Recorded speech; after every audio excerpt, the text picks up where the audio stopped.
অন্ধকার নামলেই কিছু জেগে ওঠে, যাদের দেখা যায় না, কিন্তু তারা তোমাকে ঠিকই দেখে।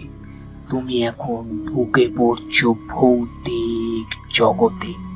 এখানে প্রতিটা গল্পই সত্যি হতে পারে। নদিয়ার একটা গ্রাম, চারপাশে জঙ্গল, মাঝে পুরনো একটা স্কুল।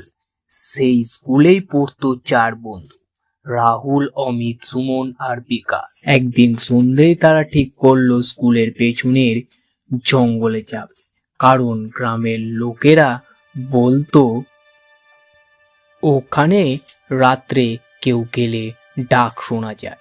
রাহুল হেসে বলল, এসব ভূতের গল্প দিয়ে ভয় দেখায়, চল আজ দেখেই আসি কিছু আছে কিনা সেখানে। রাত 10টার দিকে তারা টর্চ নিয়ে বের হল। জঙ্গলের ভেতরে ঢুকতেই অদ্ভুত ঠান্ডা লাগতে শুরু করল। চারপাশটা একদম চুপ, কোনো পাখির শব্দ নেই, কিছুই নেই। এই, কে আছো? একটা ফিসফিসে গলা। অমিত বলল, কে ওখানে, কে ওখানে? কেউ উত্তর দিল না। তারা একটু এগোতেই আবার সেই গলা, ফিরে যা, ফিরে যা। সুমন ভয় পেয়ে বলল, চল ভাই ফিরে যাই, ভালো লাগছে না। কিন্তু রাহুল যেতে রাজি হলো না।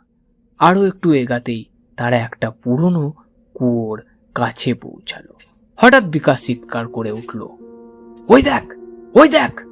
সবাই তাকিয়ে দেখলো কুয়োর পাশে একটা ছেলেকে দাঁড়িয়ে থাকতে, সাদা জামা, মাথা নিচু। রাহুল এগিয়ে গিয়ে বলল, এই, কে তুমি এখানে? ছেলেটা ধীরে ধীরে মাথা তুলল। তার চোখ নেই, ফাঁকা কালো গর্ত। চারজন একসাথে পিছিয়ে গেল। হঠাৎ ছেলেটার অদ্ভুত, তোমরা তো এসেছো, এখন তোমরা যাবে কিভাবে? চারজনে তারা দৌড়াতে শুরু করলো, কিন্তু সমস্যা হলো যেদিকেই দৌড়ায় আবার সেই কুয়োর কাছেই ফিরে আসে। অমিত কাঁদতে শুরু করলো, আমরা বের হতে পারছি না, আমরা বের হতে পারছি না। হঠাৎ আবার সেই গলা, একজন থাকলে বাকিরা যেতে পারবে।